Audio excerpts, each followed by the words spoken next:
Hey everyone, it's John here from Hot Take Hockey, back with another video. I just want to talk about some of the Leafs and Sens news, and there's a lot coming around the NHL as well, so I want to talk about Trevor Zegras really quickly and just some of the waiver claims. But man, it's pretty crazy with the Leafs. A lot of cuts, obviously not too much waiver action so far. We'll probably see it tomorrow, but the Leafs, the remaining training camp as of tonight, Bertuzzi, Clifford, Cowan, Domi, Gambrell. I mean, just going through this list, I would imagine Clifford's going to get sent down, waivers, Gambrell.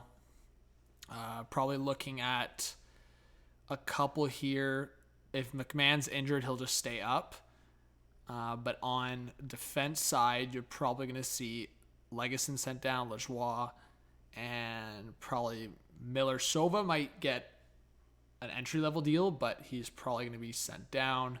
Then it goes down to Kokkonen, Benoit for the last spot if Klingberg is healthy. He's day-to-day right now, so we'll see. Timmins is week-to-week. And then the goaltending, Petruzzelli was sent down. So we'll see what happens with goaltending. They're going to have to figure out the Martin Jones situation. Is Martin Jones sent down on waivers soon? But the fact that the Sens have Sokolov and Bernard Docker on waivers is crazy to me. A lot of people are saying they're more shocked about Bernard Docker just because he signed the extension, right shot defenseman. I think Sokolov's the more intriguing one. I mean, I've talked to some Sens fans that kind of say that JBD's kind of been irrelevant, just kind of been existing. But if you look at Sokolov, 6'3" guy, got the size. He's only 23 years old, and he was almost a point per game in the AHL. He had a couple points in 5 games with the Sens. I just think Sokolov's got that huge potential. And every time I've seen him, he's a presence on the ice. Yeah, he's not this big difference maker, but a 6'3" guy at 23 years old who's putting up numbers in the AHL, I think he could be a middle 6 guy long term.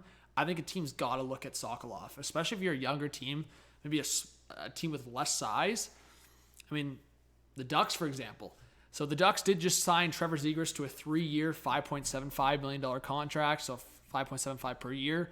I think the Ducks get a great deal there. The fact that the Ducks were like lowballing him at 3 to 4 is probably why they got that 5.7, because I think Zegras was probably asking for 6 to 7, so it's like that middle ground. This was just the Leafs news. And then I'm seeing this from Sens fans, like Sokolov isn't an NHL player, so I'd be shocked if he gets. I just wasn't that the same thing said about Lassie Thompson that he got claimed. I think it's bad asset management. I think something like this is more so to try to sway it in that direction, whether it's manifesting or just hoping for the best. But I do think there's a lot of stuff out there right now, and hey, make sure you go follow Hot Take Hockey on Twitter. Big shout there. But yeah, there was a few waiver claims.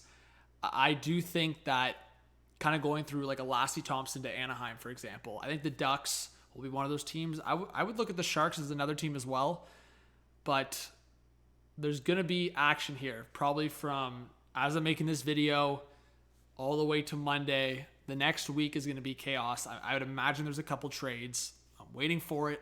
Couple waiver claims, few waiver claims maybe, and then some controversial cuts. But it's good to see some young guys, like a guy like Easton Cowan, just be a surprise. So give me your thoughts, guys, on this news. I'll go through some other stuff in the next video. I didn't want to make this one too long, but the bigger one is the Sens shockers. That if you guys haven't been following the storyline, it's Shane Pinto was only offered 1x1, which is crazy. With the moves of Bernard Docker and Sokolov going down, whether they're claimed or they clear, that would be about $1.7 million of cap space with 19 players. So they could have a 20-man roster with Pinto if he signed for 1.7 on the dot. I don't know if Pinto's going for that. Maybe for 1 year, but that's only a 20-man roster. That's tough to carry. So look out for this Sokolov, Bernard Docker stuff. Look out for the Pinto stuff. There's a lot of storylines around the Sens right now, so let's keep an eye on it. And yeah, hope to see you on more videos and streams. Have a good one. Peace.